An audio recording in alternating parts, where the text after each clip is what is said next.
다 같이 기도 드리심으로 수요 예배를 함께 드리도록 하겠습니다.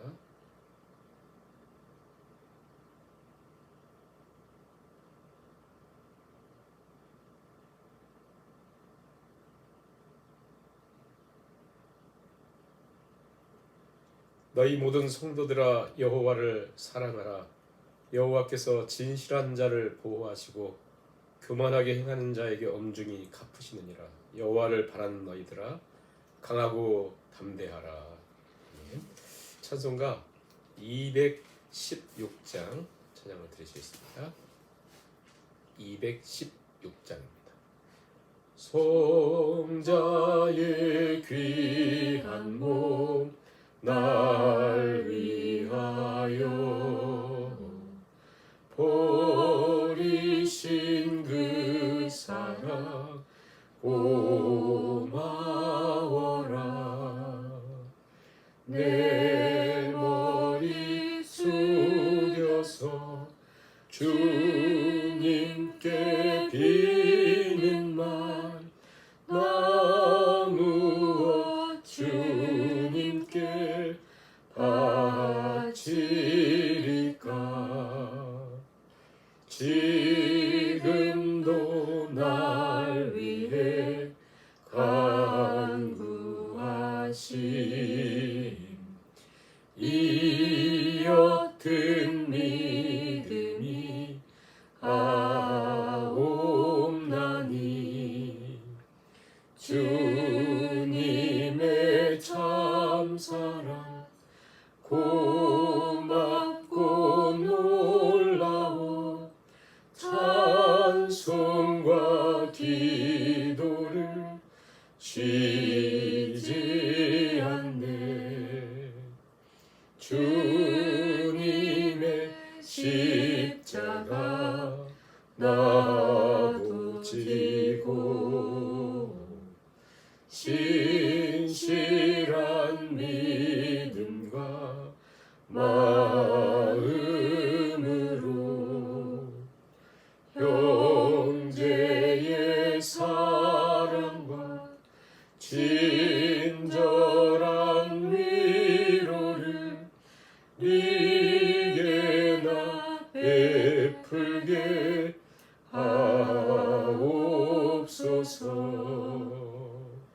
만 가지 은혜를 받았으니 내 평생 슬프나 즐거우나 이 몸을 온전히 주님께 바쳐서 주님만 위하여 늘 살겠네.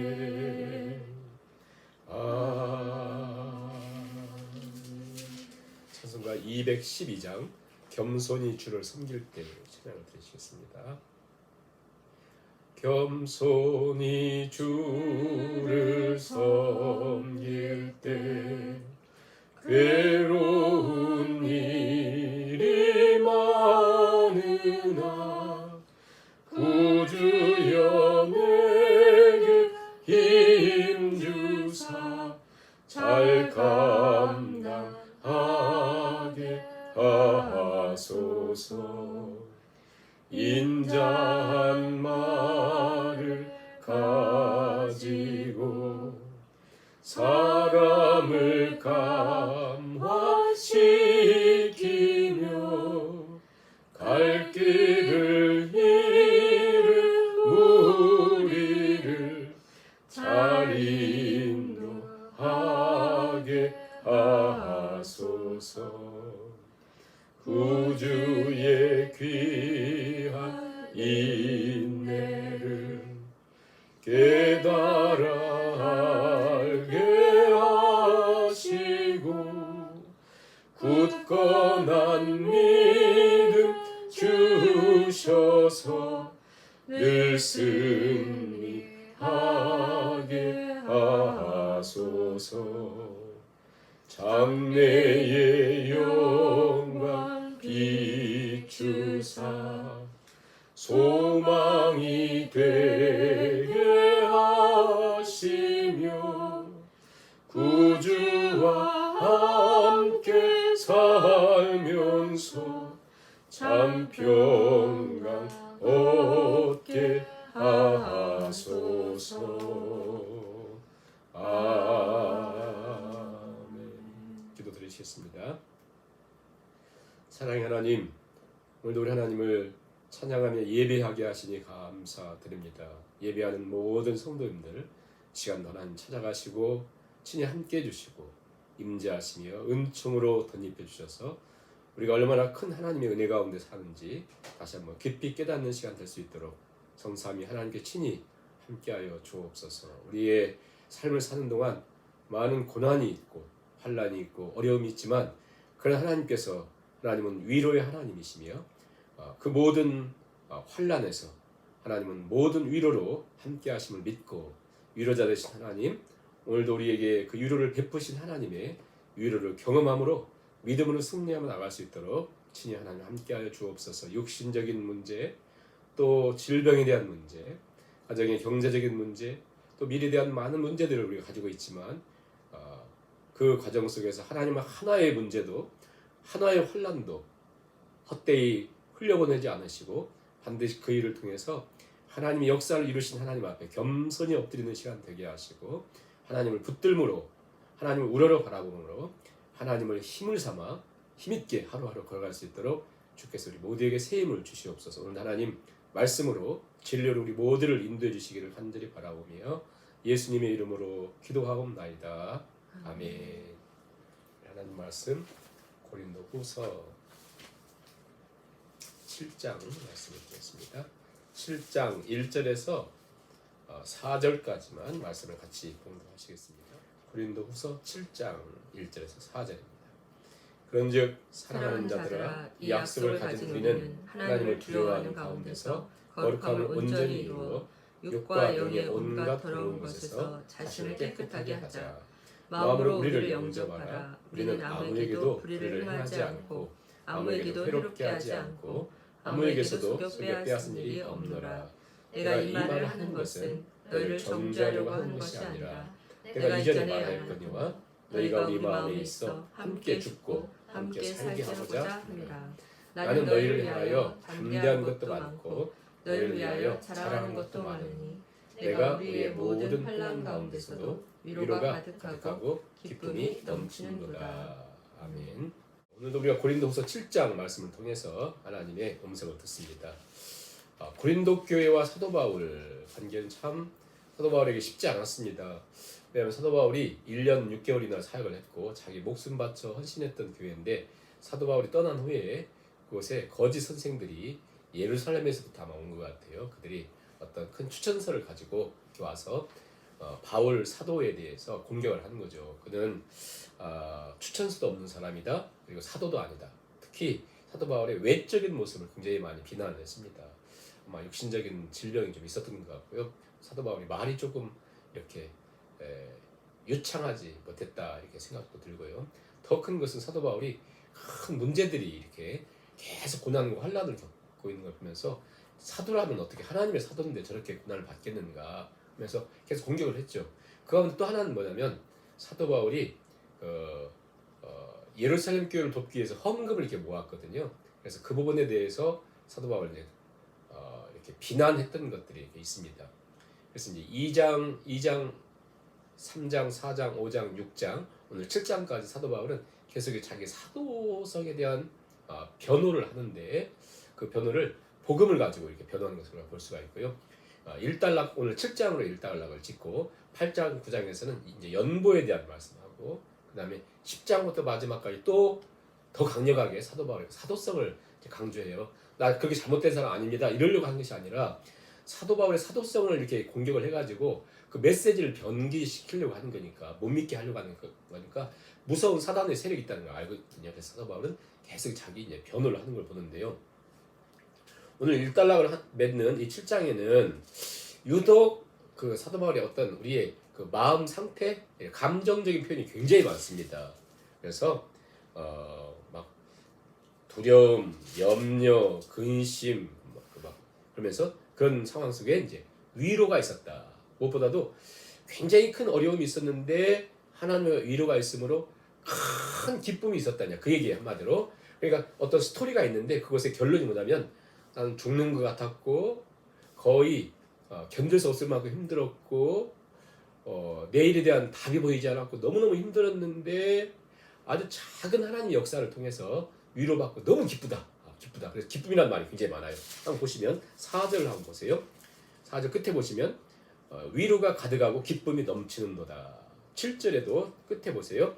나를 더욱 기쁘게 하였느니라. 9절 처음에 보면 내가 지금 기뻐함은 그죠? 기뻐하죠. 그 다음에 13절에도 이로 말미암아 우리가 위로를 받았고 우리가 받은 위로를 위해 기도의 기쁨으로 더욱 많이 기뻐함은 그렇죠. 기뻐한다. 마지막 절 7장 마지막 절에도 내가 범사에 너희를 신뢰하게 되는 것을 기뻐하노라. 사도 바울이 굉장히 기쁨으로 이제 이 일단락을 짓는데요. 이 기쁨 전에 사도 바울이 굉장히 힘들었던 상황들을 표현을 해요. 너무너무 힘들었다. 그 표현이 어디냐면 5절인데요. 5절 한번 보세요. 우리가 마게도냐에 이르렀을 때에도 우리 육체가 편하지 못하였고 사방으로 환난을 당하여 밖으로는 다툼이요 안으로는 두려움이었다. 그러니까 육체도 편치 못했고 사방으로 환난을 당했고 밖으로는 다툼이고 안으로는 굉장히 두려움 속에 있었다. 사도 바울이 그 표현을 해요. 그러니까 이제 그 얘기를 그러니까 이제 사도 바울이 너무너무 힘든 일들이 많았어요. 특히 고린도 교회와의 관계 속에서. 그런데 이제 이 얘기를 하고 싶었는데 실은 이야기가 어디서부터 연결돼야 되냐면 2장을 가보세요. 2장 먼저 4절을 보시면 2장 4절에 내가 마음에 큰 눌림과 걱정이 있어 많은 눈물로 너에게 편지를 썼다. 그래 편지를 썼다. 그러니까 고린도전서가 아니고 고린도후서도 아닌 다른 편지를 보냈어요. 제가 설명을 드릴게요. 큰 편지, 이 편지를 썼다. 그러면서 2장 12절에 보면 내가 그리스도의 복음을 위하여 두로와의 이름에 주 안에서 문이 내게 열렸으되 내가 내 형제 디도를 만나지 못하므로 내 심령이 편하지 못하여 그들을 작별하고 마게도냐로 갔노라. 그러거든요. 마게도냐로 갔다 하잖아요. 디도를 만나지 못해서 내 심령이 편하지 못하고 마게도냐로 갔다 그랬어요. 그러면서 이제 그 뒤부터 쭉 사도 바울이 이제 이후에 3장에 보면 너희 추천서가 있느냐 나는 없다 뭐 하면서 막 그 내용 나오죠. 그래서 4장, 5장, 6장 그 사도성을 변증을 하고 이렇게 변론을 한 다음에 자 지금 뭐라 그랬어요? 드로아에서 디도를 만나려고 했는데 못 만났죠. 마게도냐로 갔는데 굉장히 마음이 불편했죠. 그게 지금 어디로 연결되냐면 오늘 읽은 7장 5절로 연결이 돼야 돼요. 이렇게 스토리를 얘기하자면 마게도냐를 갔잖아요. 오늘 7장 5절에 보면 우리가 마게도냐에 이르렀을 때에도 우리 육체가 편하지 못하였고 사방으로 환난을 당하여 밖으로는 다툼이요 안으로는 두려움이 있었다. 자 설명을 해드릴게요. 결국 이제 이게 왜 고린도 교회와의 관계에서 사도 바울이 이 얘기를 하냐면 사도 바울이 고린도 전서를 디모데를 통해서 이제 보냈어요.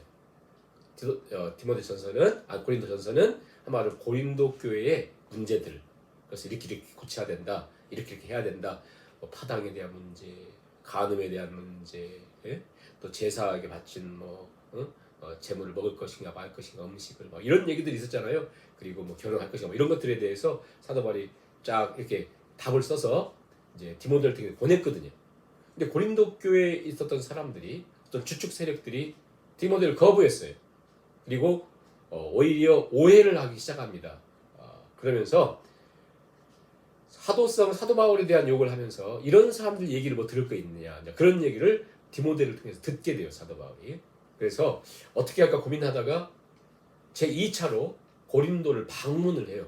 사도 바울이 고린도 방문을 했다가 굉장히 심각한 문제가 생겼습니다. 고린도 교회와 사도 바울 사이에 어떻게 보면 거부당한 문전박대 당하듯이 굉장히 창피당하고 사도 바울의 마음속에 평생 잊을 수 없는 생채기가 생기고 고린도 교회도 상처를 받았어요. 사도 바울도 가만히 있지 않았고 막 이렇게 굉장히 그러면서 조금만 있어봐 내가 다시 돌아와. 그리고 갔어요. 사도 바울이 갔는데 가서 이제 에베소에 있었거든요. 에베소에서도 바쁘고 할 일이 많고 해서 못 갔습니다. 간다고 했는데 내가 다음 달에 온다 뭐 예를 들면 그렇게 했는데 못 가니까 거기 있는 사람들 얘기를 들어보니까 봐라 그렇게 큰 소리 치면 온다고 했는데 안 왔잖아. 좋아하지 않음에도 불구하고 이제 이렇게 자꾸 이렇게 욕하는 사람들 그러잖아요. 그래가지고 온다고 안 오고 이렇게 했다가 저렇게 했다가 이렇게 뒤집는 사람 말을 들을 필요가 뭐 있느냐. 그래서 사도 바울이 도무지 갈 수가 없어가지고 또 가도 좋은 일이 안 생겨요. 서로 앙금만 남았기 때문에. 그래서 이렇게 편지를 써서 아까 2장 4절에 있는 것처럼 편지를 써서 눈물의 편지 굉장히 강한 표현으로 편지를 쫙 써가지고 편지를 써서 고린도전서 고린도후서 사이에 써가지고 고린도 교회에 보냈는데 누구를 통해 보내냐면 디도서를 쓴 디도서 이제 그 사도 바울 디도에게 보냈던 편지 디도서 있잖아요. 디도 그런 것처럼 그 디도에게 이 편지를 줘서 고린도에 보냈어요. 보내고 나서부터 사도 바울의 마음속에 안정이 안 돼요. 안정이 막 이게 두근두근하고 괜히 썼나 또 이걸 내가 괜히 그래서 오늘 이 7장에 보면 그때 심정을 쓰기 때문에 막 근심, 두려움, 막 염려 그렇게 하거든요. 그러면서 사도 바울이 계속 안절부절 하거든요. 그래서 이제 보냈어요. 보냈는데 이제 그래서 기다렸는데 아까 2장 12절 13절에 있는 것처럼 어떤 일이 생겼냐면 에베소에서 좀 더 있으려고 했던 사도 바울에게 에베소에서 폭동이 일어났어요. 그래가지고는 그곳에 있을 수가 없습니다. 그렇지 않아도 마음도 지금 불편한데 폭동이 일어나고 하니까 이제 디도를 만나기 위해서 드로아로 갔어요. 에베소에 드로아로 갔는데 디도를 만나지는 못했고 그 드로아에서 하나님이 막 문을 활짝 열어준 거예요. 복음을 전하면 다 들어와올 수 있고 무슨 고기 막 잡듯이 엄청난 고기들이 몰려 있는 거예요. 근데 사도 바울이 너무 불편해가지고 내가 전하지 못했다. 사도 바울이 전하지 못할 정도로 그들이 전하지 못할 정도로 불편하고 두렵고 염려되고 근심되고 가지고 다시 마게도냐로 갔다. 마게도냐로 가서 그곳에서 기다리고 있는데 디도가 안 오는 거예요. 어떻게 됐을까? 일이 어떻게 됐을까? 막 고민하고 있는 거죠.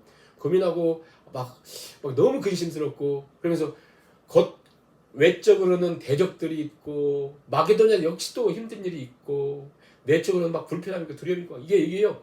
살 수가 없어요. 그런 상태를 사도가 표현을 쓰는 거예요. 자, 그렇게 하고 있었는데 6절 보세요. 그러나 이게 시작하죠. 그러나 그렇게 근심 속에 있던 그가 어떤 위로로 어떻게 이렇게 큰 기쁨으로 살 수 있었는가. 그러나 낙심한 자들을 위로하시는 하나님이 디도가 오므로 우리를 위로하셨다. 낙심한 자들을 위로하신 하나님. 사도 바울은 하나님에 대해서 배우기 시작하고 경험하기 시작하는데 지금 상태에서는 철저하게 낙심됐어요. 내가 괜히 그 편지를 보냈네. 나는 뭐 사람도 아니야. 나는 왜 이랬을까? 막 별의별 생각들 많이 하고 있었거든요. 그런데 하나님은 낙심한 자들을 위로하시는 분이라니까. 하나님 위로하시는 하나님이시다. 혹시 낙심한 자들이 있습니까? 하나님 바라면 하나님의 위로가 반드시 있다. 하나님의 위로가 있다. 근데 그 위로는 아주 작게 사도 바울에 있어서는 엄청난 환난과 고난이었는데 두려움, 근심, 낙심이었는데 디도가 오므로 그 위로가 딱 됐고 뿐만 아니라 디도가 이 편지를 가져갈 때 디도는 어떻겠어요? 디도는 우리 선생님 바울도 안 받은 사람들이 나를 받을까? 이 편지를 보고 그들이 나를 막 오히려 해코지하는 것은 아닌가? 별의별 생각했을 거 아니에요. 디도도. 근데 디도가 와서 그들이 나를 선생님처럼 저를 대우해줬고 그 말씀을 받고는 그 편지를 받고는 그 사람들이 회개하면서 거짓 스승들을 쫓아내고 오히려 회개했습니다. 그 내용이 오늘 7장 내용인 게 일단락 되는 거예요. 일단락 되는 상황 속에 사도 바울이 이 부분을 쓰고 있는 거예요. 그래서 7장 2절에 보면 마음으로 우리를 영접하라. 이제 어느 정도 일단락이 되고 가고 있잖아요. 그래서 이렇게 편지를 쓴 거예요. 고린도후서에서 2절 보면 마음으로 우리를 영접하라. 우리는 아무에게도 불의를 행치 않았고 아무에게도 해롭게 하지 않았고 아무에게서도 속여 빼앗은 일이 없노라. 사도 바울이 그 거짓 선생들이 뭐라고 했냐면 사도 바울 봐라. 그는 불의를 행하는 사람이다. 그리고 아무런 유익이 없게 해로운 사람이다. 그리고 속여 빼앗는다. 즉 황금 이렇게 모아가지고 일정 자기 배우 채우려고 모은 거다. 그 얘기를 한 거거든요. 사도 바울이 나는 하나도 당신들에게 빼앗은 것도 없고 해롭게 한 것도 없고 그렇게 하지 않았다 하면서 그러면서 이제 어느 정도 돼가고 있으니까 내가 그 편지를 보낸 이유가 뭐라겠어요? 편지 보낸 것은 여러분을 책망하려고 하는 것이 아니라 3절 한번 볼까요? 내가 이 말을 하는 것은 너희를 정죄하려고 하는 것이 아니라 내가 이전에 말하였거니와 너희가 우리 마음에 있어 함께 죽고 함께 살고자 함이라. 참 이 놀라운 말씀이죠. 여러분들을 정죄하려고 내가 그 편지를 쓴 것이 아니라 이전에도 여러 번 말하였거니와 여러분이 우리 마음에 있고 함께 죽고 함께 살게 하고자 합니다. 그러니까 사도 바울은 고린도 교회의 회복을 꿈꾼 것이지 그들을 책망하고 정죄하려고 했던 것이 아니다라고 분명히 얘기를 합니다. 그러면서 4절에 나는 너희를 향하여 담대한 것도 많고 너를 향하여 자랑하는 것도 많으니 내가 우리의 모든 환난 가운데서도 위로가 가득하고 기쁨이 넘치는도다. 그 하나님을 우리를 위로하시는데 어떻게 위로해 주냐면 7절 보세요. 이제 디도가 왔잖아요. 그가 온 것뿐 아니요 오직 그가 너희에게서 받은 그 위로로 위로하고 너희의 사모함과 애통함과 나를 위하여 열심히 있는 것을 우리에게 보고함으로 나를 더욱 기쁘게 하였느니라. 그러니까 한마디로 그 고통 가운데 하나님이 우리를 위로하사 그 위로로 다른 형제들 위로하게 하시는, 그러니까 하나님은 위로가 흘러가게 하신다 했어요. 그것을 사도 바울이 고린도후서 1장 처음 시작하자마자 그 얘기를 했거든요. 자, 1장 한번 보세요. 1장 3절부터 7절까지 그 위로 보세요. 사도 바울이 이걸 얘기하고 싶었던 걸 지금 다시 얘기했잖아요. 1장에서 하나님은 위로의 하나님이에요. 그래서 만약 제가 큰 낙심과 절망 가운데 있어요. 하나님 위로의 하나님을 위로해 주세요. 그럼 왜 우리를 위로해 주시나요? 나 위로하고 배부르게 떵떵을 살라고 하는 것이 아니라 그 위로를 받은 사람만, 하나님 위로를 경험한 사람만 위로를 경험해야 사는 사람들에게 위로를 줘서 이 위로가 계속해서 세상에 흘러가도록. 그럼 내가 막히면 안 된다는 거예요. 나한테서. 그래서 그 위로가 다른 사람이 흘러가라고 하나님은 그 환난도 허락하시고 또 하나님 위로를 주시고 위로를 경험케 하신다. 그게 1장 3절부터 7절까지 있는 말씀. 시간이 없으니까 그렇게 이제 집에서 읽어보시기 바라고요. 자, 그렇게 다시 이제 7장으로 넘어갑니다. 8절 보세요. 그러므로 내가 편지로 너희를 근심하게 한 것을 후회했다. 아까 얘기했죠. 그 눈물의 편지. 그 편지 쓰면서 후회도 했다. 근데 지금 후회하지 않아요. 왜냐면 그 편지가 그들이 잠깐 근심이었지만 그들이 회개하게 되는, 회개하게 되는. 그게 굉장히 중요한 말씀을 하셔요. 자, 사도 바울이 편지를 보내면서 굉장히 막 근심하고, 염려하고, 이것 때문에 사람들이 막 상처받으면 어떨까? 뭐가 똑같으냐면요. 저 어린 시절에 저희 아버지 굉장히 강해지셨거든요. 굉장히 무서웠습니다. 막 회초를 들고 막 굉장히 무서웠는데 거의 기억나는 것은 아주가 이상하게 회초리를 든 날에 반드시 가서 수박이나 복숭아나 제가 좋아하는 거 막 사오시는 거예요. 그때는 막 굉장히 싫어했죠. 막 때리고 뭐 이거 주나. 근데 그게 나중에 이제 점점 느껴지고 아버지 돌아가시기가 더 그게 많이 생각나더라고요.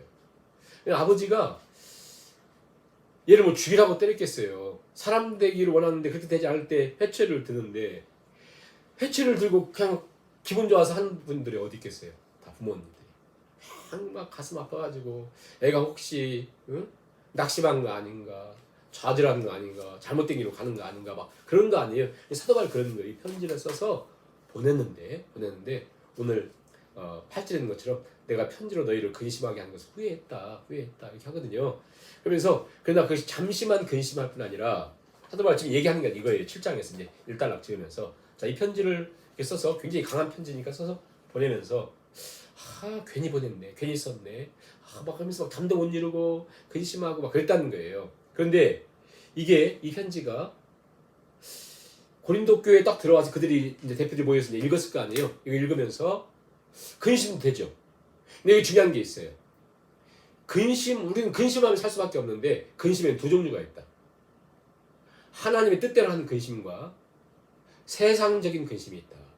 이게 굉장히 중요한데 성경에서 굉장히 중요한 내용을 담고 있어요. 근데 이게 지금 이 시간 우리가 얘기할 수는 없고 여러분 숙제를 내야 됩니다.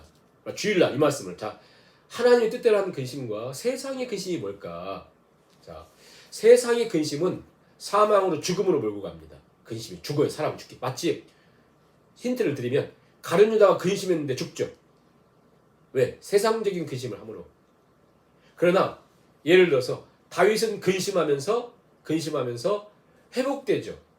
왜? 하나님의 뜻대로의 근심이니까. 사도 베드로도 근심하면서 회복되죠. 왜? 하나님의 뜻으로 근심이니까. 그러면 이제 두 가지잖아요. 세상의 근심, 사망으로. 여기 하나님의 뜻대로 하는 근심, 회개와 구원과 영광으로.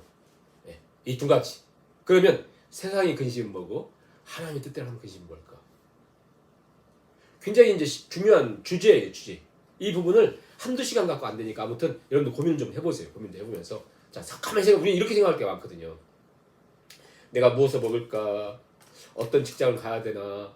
내가 어느 학교 가야 되나? 어떻게 공부해야 되나? 이런 것은 뭔가 교회와 연관되지 않으니까 세상적인 근심 이렇게 생각할 수가 있거든요. 아닙니다. 그리고 교회 다니면서 교회는 내가 부흥시켜야 되는데 교회에 뭐가 없는데 도와야 되는데 그러면 교회 하나님의 교회를 생각한 거니까 하나님 뜻대로 근심인가요? 아니에요. 그런 정도가 아니라는 거예요. 굉장히 중요한 내용을 갖고 있는데 우리는 오해하면서 산다는 것이죠. 세상적인 근심이 뭘까? 그건 사망으로 가고 죽게 되는데 오늘 우리가 그런 근심하면서 살 가능성이 굉장히 많은데 하나님 뜻대로 근심하는 것은 무엇일까? 고민을 하셔야 돼요. 고민을. 그래서 계속 고민하다가 우리가 주일날 한번 보도록 하겠고요. 자, 그러면서 10절, 11절 같이 한번 읽고 10절만 읽어볼까요? 먼저. 자, 같이 읽습니다. 하나님의 뜻대로 하는 근심은 후회할 것이 없는 구원에 이르게 하는 회개를 이루는 것이요. 세상 근심은 사망을 이루는 것이다. 그렇죠. 세상 근심은 사망을 이루어요. 그런데 지금 고린도 교회는 회개하면서 돌이켰잖아요. 돌이키면서 자, 고린도 교회에 근심하며 하는 자들 문제가 이렇게 있었습니다. 사도 바울 여기에 문제가 너무 많다고 편지를 보냈어요. 특히 눈물의 편지를. 자, 이 근심거리가 있고 염려거리가 있고 환란이 있었고 여기에 사도 바울이 편지를 보냈어요. 눈물의 편지를 보냈는데 자, 분명히 사도 바울이 막 뭐라고 했지만 막 자기 감정대로만 쓴 것은 아닐 거예요. 분명히 어떤 하나님의 뜻을 담아서 교회가 걸어갈 글을 썼을 거 아니에요. 그러면서 그들이 찔리기도 하고 아프기도 하고 힘들기도 했지만 이걸 통해서 그들이 철저하게 돌이키는, 그래서 회개와 구원과 영광을 위해 길이 열렸다는 거예요.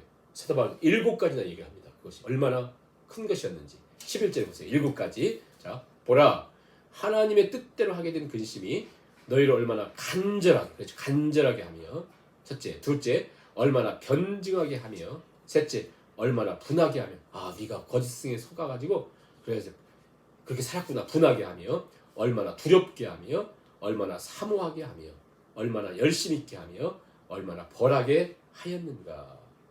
너희가 그 일에 대하여 일체 너희 자신의 깨끗함을 나타내었느니라. 그러니까 철저하게 그들이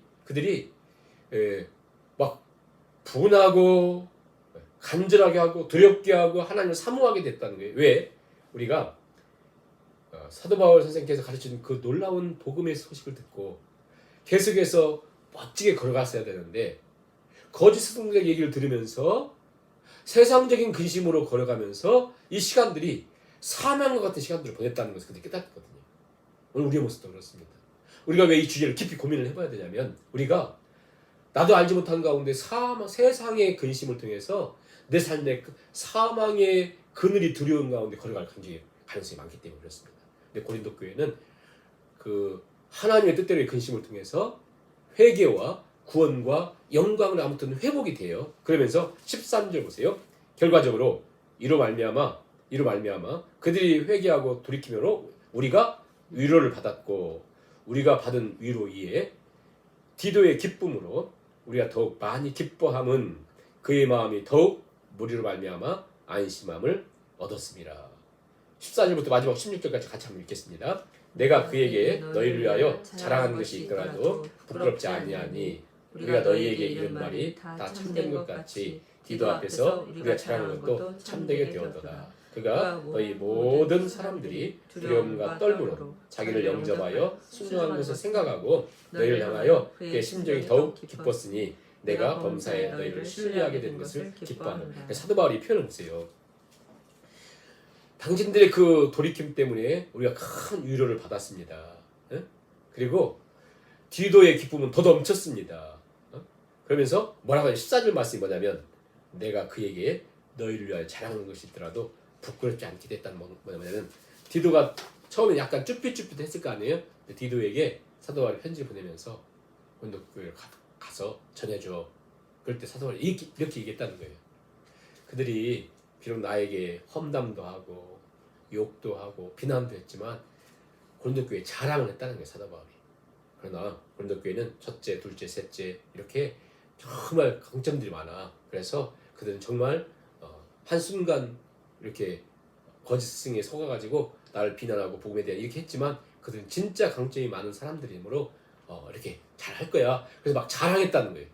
그리고는 막 자기는 막 워낙 그들이 막 자기에게 했던 것들 생각나니까 막 근심스럽게 있었잖아요. 그런데 디도에게 자랑했던 것이 전혀 잘못이 아니었으므로 내가 참 기분이 너무 좋다. 그 얘기 하는 거예요. 그게 14절이고. 그러면서 디도가 와서 뭐라고 하냐면 자기 가서 편지를 줬더니 막 소리치고 할 거라고 생각했는데 그들이 어떻게 그걸 반응했냐면 15절 보세요. 그가 너희 모든 사람들이 두려움과 떨므로 디도를 영접하여 순종한 것을 생각하고 너희를 향하여 그의 심정이 더욱 깊었으니. 그러니까 고린도 교회가 한때는 막 화도 내고 막 뭐라고도 하고 했던 사람들인데도 불구하고 그 편지를 딱 읽으면서 어떻게 해요? 두려움과 떨므로 디도를 영접했다. 디도를. 그러니까 디도를 영접했다는 건 뭐예요? 사도 바울 영접한 것이요. 옛날에 그 뭐 우리 고리어 조선 뭐 이때 저 뭐 어디 뭐 중국 한나라 무슨 말갈조 무슨 뭐 이런 사람들과 사신들을 보내면 어떨 때 그 사람들이 사신을 죽여버린다는 게 뭐예요? 그 나라의 그 요청을 거부한다는 거잖아요. 그런 거 똑같이 그들이 디도가 가져갔는데 편지 가져갔는데 디도를 두려움과 떨므로 영접하면서 그들 존중하게 그들이 디도를 이렇게 받아준 거에 대해서 사도 바울이 굉장히 감사할 뿐 아니라 위로를 받았다. 그러면서 마지막 16절에 내가 범사에 너희를 신뢰하게 된 것을 기뻐하노라. 너희를 신뢰하게 된 것을 기뻐하노라. 오늘 말씀을 좀 이제 정리를 좀 하겠습니다. 사도 바울은 고린도 교회와의 관계 속에서 많은 상처도 받았고 힘든 일도 있었습니다. 그럼에도 불구하고 그 교회를 놓지 못했던 것은 분명히 뭐라고 표현하냐면 그 고린도 교회가 회복되는 것이 너무 중요했고 너희가 내 마음에 있고 뿐만 아니라 그러니까 말씀처럼 함께 죽고 함께 살고자 했다. 그렇게 표현했습니다. 그만큼 하나님 교회가 새롭게 되는 것이 매우 중요했다는 것이죠. 근데 그런 상황 속에서 이 편지를 보내서 자기의 외적인 어려움도 있었고 박해하는 사람도 있었고 대적들도 있었고 그래서 마음이 너무 심란했고 너무 힘들었는데 모든 것이 힘들었는데 그 편지까지 보내놓고 더 막 아무튼 이게 하루하루가 한 시간 견딜 수가 없었던 것 같아요. 그러다 보니까 드로아에서는 막 그 전도의 문이 확 열렸는데도 불구하고 그렇게 위대한 사도 바울도 전하지 못할 만큼 고린도 교회의 문제 때문에 그는 안팎으로 그토록 고통 속에 있었는데 그래서 거의 그의 마음을 표현하자면 거의 뭐 죽음과 같은 지옥과 같은 어려움이잖아요. 그런 상황이 있었는데 하나님께서 아주 작은 위로를 통해서 이 모든 것이 마치 아침 한개 싹 사라지듯이 그 표현을 하고 있습니다. 그래서 기뻐한다. 위로 기쁨. 그것을 계속 말씀하는 거거든요. 그러면서 오직 그 6절 말씀처럼 6절 이게 중요한 말씀이죠. 그러나 낙심한 자들을 위로하신 하나님이 그러니까 낙심한 자를 위로하신 하나님 위로와 기쁨의 근원은 어디서부터 온다고요? 하나님부터 온다. 그래서 고린도 교회 성도들의 회개 그리고 디도가 그것을 감격을 받고 돌아온 이 모든 상황들이 결국은 그 많은 어려움들이 있었지만 하나님께서 온전하게 회복해 주는 이런 과정들을 보게 됩니다. 한마디로 작은 돌멩이 하나 가지고 다윗이 골리앗을 죽이고 나라를 구하고 그리고 영광을 나타냈던 것처럼 이 작은 돌멩이잖아요. 그런 것처럼 하나님이 우리는 마치 태산 같은 문제 속에서 힘들어하고 과연 길이 있을까 마치 사도 바울이 처해 있는 그 상황처럼 나 죽겠네 그러나 하나님의 작은 위로가 돌파구가 되어서 우리를 다시 걷게 하고 다시 회복하게 하고 다시 새 힘을 주시거든요. 그러므로 오늘 하나님의 위로가 그 작은 위로가 우리를 다시 걷게 하는 것처럼 여러분 저와 우리 성도님들의 그 작은 돌멩이 같은 위로가 다른 사람들에게 위로가 흘러가서 소망이 없는 그들에게 다시 소망이 되도록 우리가 작은 돌멩이가 되어야 된다는 거죠. 소망이 없는 사람들에게 또 아무런 길이 없는 사람들에게 하나님의 받은 위로로서 위로를 나타내는 그래서 회복해 하고 붙들어주는 그런 일들이 있었으면 좋겠고요. 지난 주일날 말씀드린 것처럼 루즈벨트 대통령이 사선이나 하잖아요. 사선이요. 전무후무예요, 미국에서. 근데 가장 힘들 때 대통령으로서 나라를 구하거든요. 근데 그가 얘기합니다. 11살 때 아버지가 자기가 해줬던 얘기. 너의 이 장애가, 너의 이 비극적인 소아마비가 네 인생이 비극처럼 보이지만 하나님 의지하고 하나님 붙들면 오히려 너의 질병으로 하나님 영광이 드러나고 너의 이 소아마비라고 하는 이 단점으로 하나님 영광이 드러날 것이다. 그걸 꼭 붙들고 살았다고 하잖아요. 우리도 마찬가지입니다. 오늘 우리의 환난과 우리 어려움이 마치 다윗이 사방을 우겨싸움을 당하는 것처럼 힘든 상황에 처해 있지만 이 사도 바울이 처해 있지만 그 상황에서도 하나님 작은 위로 하나가 그 삶을 다시 걷게 했던 것처럼 저 성도님들 가운데 오늘 하나님은 위로의 하나님이시고 오늘 위로하사 그 위로로 다른 사람들을 위롭게 하신다는 사실을 꼭 기억하면서 이 시간 우리 눈을 감고 한번 찬양합니다. 그 두려움이 변하여 내 귀도 되었고 전날의 한숨 변하여 내 돌에 되었네. 그 두려움이 변하 내 귀도 되었고 내 귀도 되었고 전날의 한숨 변하여 전날의 한숨 변하여 내 노래 되어 다시 한번 그 두려움이 변하여 그 두려움이 변하여 내 기도 되었고 전날의 한숨 변하여 전날의 한숨 변하여 내 노래 되었네 내 노래 되었네. 또 이런 찬양도 있죠. 기쁨의 근원 되시는 예수를 위해 삽시다. 우리의 위로와 기쁨의 근원이 하나님께 있음을 기억하면서 하나님 붙들고 우리가 환난 가운데 하나님 위로를 경험하고 그 위로를 나타내는 하나님을 통하여 위로받지 않은 다른 사람을 향한 위로는 마치 욥의 친구들이 욥에게 위로한다고 찾아왔지만 아무런 위로가 되지 않고 오히려 재난을 주는 위로자가 되었던 것처럼 오늘 우리가 하나님이 주시는 위로를 경험하고 하나님 주시는 기쁨을 경험하고 그러니까 그것은 작은 돌멩이처럼 다윗이 붙들었던 작은 돌멩이처럼 그 돌멩이가 나라를 구하는 골리앗을 무너뜨리고 나라를 세우는 놀라운 역사를 일으킨 것처럼 하나님 우리가 하나님의 주신 작은 위로로 다른 심령들을 세우고 일으키는 그런 삶이 될 수 있도록 이 시간 우리 삶을 고백하고 3, 4분 고백하시고 주기도문으로 수요예배를 마치도록 하겠습니다.